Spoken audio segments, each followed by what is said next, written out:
فَإِذَا اطْمَأْنَنْتُمْ فَأَقِيمُوا الصَّلَاةَ إِنَّ الصَّلَاةَ كَانَتْ عَلَى الْمُؤْمِنِينَ كِتَابًا مَوْقُوتًا۔ السلام علیکم ورحمۃ اللہ وبرکاتہ۔ الحمدللہ رب العالمین والصلاة والسلام علی اشرف الانبیاء والمرسلین نبینا محمد وعلی آلہ واصحابہ اجمعین وبعد۔ نماز سیریز کے تحت خشوع کا جو موضوع چل رہا ہے، اس کے ضمن میں اگلا جو عنوان ہے وہ یہ ہے کہ نماز میں اللہ تبارک و تعالیٰ کے لیے خشوع کرنا، اللہ تبارک و تعالیٰ کے لیے خشوع کے ساتھ نماز ادا کرنا، یہ بہت بڑا نفع بخش علم بھی ہے اور ایک نیک عمل بھی ہے۔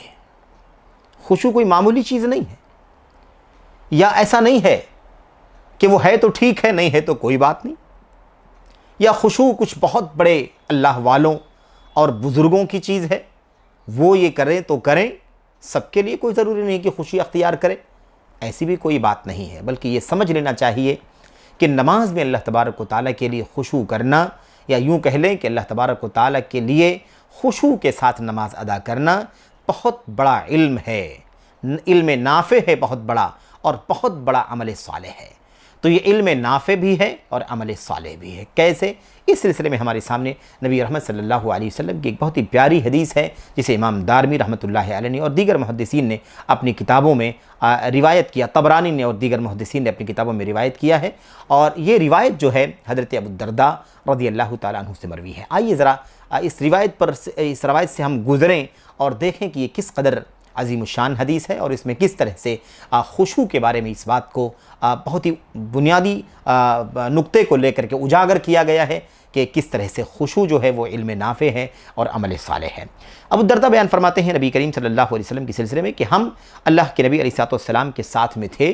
آپ علیہ الصلوۃ والسلام نے اپنی نگاہ کو آسمان کی طرف اٹھایا اور پھر آپ نے یہ بات فرمائی، ھذا اوان یختلس فیہ العلم، یختلس العلم من الناس۔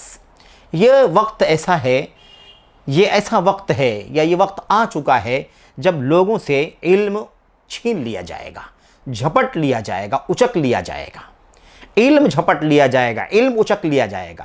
یہاں علم کی بات ہو رہی ہے، آگے واضح ہوگی بات کہ یہ علم جو ہے وہ کس چیز کا علم ہے۔ یہی وجہ، اسی سے معلوم پڑے گا کہ خشوع جو ہے وہ علم نافع ہے۔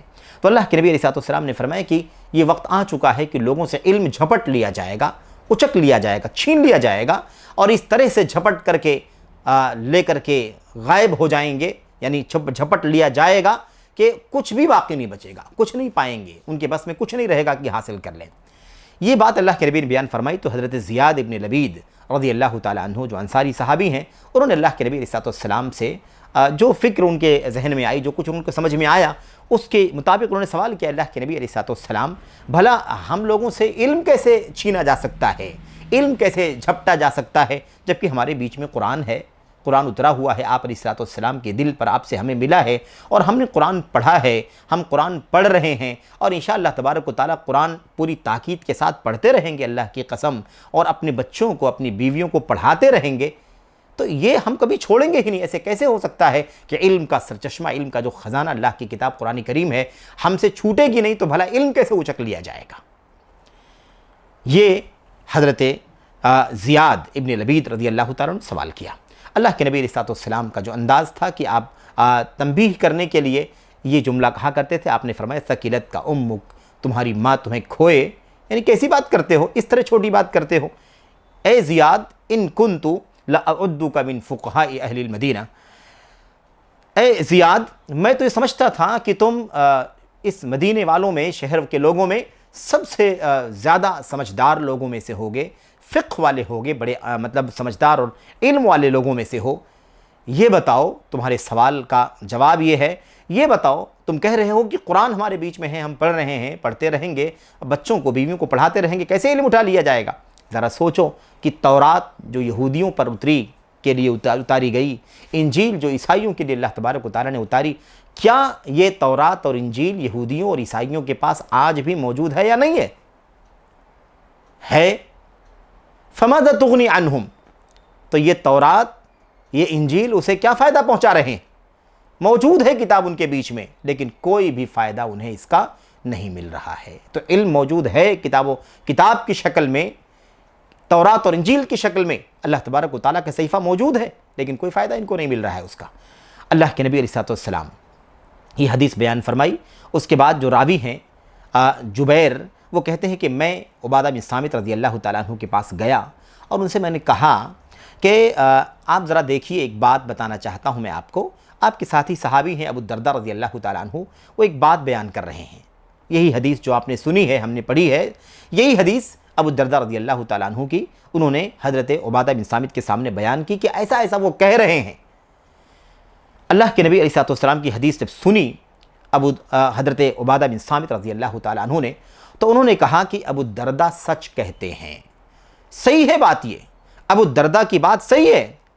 اس کے بعد کیا کہا؟ ان شئت لأحدثنک بأول علم یرفع من الناس، اگر تم چاہو تو میں تمہیں اس علم کے بارے میں بتلا دوں جو سب سے پہلے لوگوں سے اٹھایا جائے گا۔ علم جو اٹھایا جائے گا سب سے پہلے لوگوں کے اندر سے، وہ کون سی چیز ہوگی؟ اگر تم کہو تو بتا دوں میں۔ اور اس کے بعد بتایا، کہا الخشوع، خشوع جو ہے یہ وہ علم ہے جو سب سے پہلے لوگوں سے اٹھایا جائے گا۔ کہتے ہیں یوشکو، سنیے غور سے، کہا یوشکو ان تدخل مسجد الجامع فلا ترى فيه رجلا خاشعا، ایسی نوبت آ سکتی ہے، ایسے حالات آ جائیں گے، قریب ہے کہ ایسے حالات پیدا ہوں گے کہ تم مسجد میں داخل ہوگے، اور بڑی مسجد میں، جامع مسجد میں داخل ہوگے، اور بہت سارے نمازی تمہیں دکھائی دیں گے، تم دیکھو گے ان کو، لیکن ان بہت سارے نمازیوں میں کسی خشوع والے نمازی کو نہیں دیکھو گے۔ اس کو علم کہا ہے، اس کو عمل کہا ہے۔ یہ علم ہے، یہ عمل ہے۔ آپ دیکھیے کہ اس کو علم کہا گیا، خشوع سب سے پہلا علم جو اٹھایا جائے گا، اور خشوع کیا ہے؟ اس علم کے بعد اس کو برتنے کی چیز ہے، اللہ تبارک و تعالیٰ کے سامنے پوری اطمینان کے ساتھ اور پوری توجہ کے ساتھ کھڑے ہونے کا نام خشوع ہے۔ بہرحال شداد بن اوس رضی اللہ تعالیٰ عنہ بھی نبی کریم صلی اللہ علیہ وسلم سے مرفوعاً روایت کرتے ہیں کہ اللہ کے نبی نے فرمایا اول ما یرفع من الناس الخشوع، سب سے پہلے جو چیز لوگوں سے اٹھائی جائے گی وہ خشوع ہوگی۔ بہرحال میرے بھائیوں، یہ ہے خشوع، اور یہی وجہ ہے کہ نبی کریم صلی اللہ علیہ وسلم بھی، جبکہ آپ سے بڑا خشوع والا کوئی دنیا میں پیدا نہیں ہوا، آپ اول الخاشعین ہیں، سب سے بڑے خشوع کرنے والے ہیں۔ اللہ تبارک و تعالیٰ کی عبادت اور بندگی میں آپ سے زیادہ کوئی خشوع نہیں کر سکتا۔ اس کے باوجود بھی نبی کریم صلی اللہ علیہ وسلم اللہ سے دعا کیا کرتے تھے، اللہم انی اعوذ بک من علم لا ينفع ومن قلب لا يخشع ومن نفس لا تشبع ومن دعوت لا يستجاب لها۔ اللہ کے نبی علیہ السلام پناہ مانگتے تھے اللہ تبارک و تعالیٰ کی کس چیز سے؟ ایسے علم سے جو مفید نہ ہو، نفع نہ دے، حجت ہوتا ہے جو آدمی کے اوپر، عمل نہیں کرتا اس کے مطابق، اور ایسے دل سے اللہ کی پناہ مانگتے تھے جس دل میں خشوع نہ پایا جاتا ہو، جو دل اللہ تبارک و تعالیٰ کے لیے نرم نہ ہو، اللہ کی طرف مائل نہ ہو، اللہ کے سامنے جھکے نہیں، ایسے دل سے اللہ تبارک و تعالیٰ کی پناہ مانگتے تھے، اور ایسے نفس سے، ایسی طبیعت سے جس میں آسودگی نہ ہو، ہمیشہ ہوس اور خواہشات بڑھتی رہیں، اور ایسی دعا سے جو اللہ تبارک و تعالیٰ کی بارگاہ میں شرف قبولیت نہ پائیں۔ تو بہرحال کہنے کا مطلب یہ ہے کہ اللہ کے نبی علیہ السلام کی حدیث سے واضح ہوا کہ خشوع جو ہے یہ بہت بڑا نفع بخش علم ہے اور بہت بڑی نیکی ہے، اور ہمیں چاہیے کہ اس بات کو ہم سمجھ لیں، اپنے پلے باندھ لیں، اور نماز کا لازمہ ہے یہ میرے بھائیوں۔ آئے گی بات کہ نماز میں، نماز پڑھنے والوں کی جو کامیابی کا تمغہ دینے کا وعدہ کیا گیا ہے، اس میں شرط لگی ہوئی ہے کہ وہ نماز خشوع کے ساتھ ادا کی جا رہی ہو۔ میرے بھائیوں، میرے بزرگوں، اللہ سے دعا کرتے ہیں کہ اللہ تبارک و تعالیٰ ہمیں خشوع کی توفیق عطا فرمائے، خشوع والے دل کی توفیق عطا فرمائے، خشوع والی نماز پڑھنے کی توفیق عطا فرمائے۔ اللہ تعالیٰ ہمیں اس علم نافع اور اس عمل صالح کی توفیق سے ہمیں بہرہ ور فرمائے، آمین یا رب العالمین۔ السلام علیکم ورحمۃ اللہ وبرکاتہ۔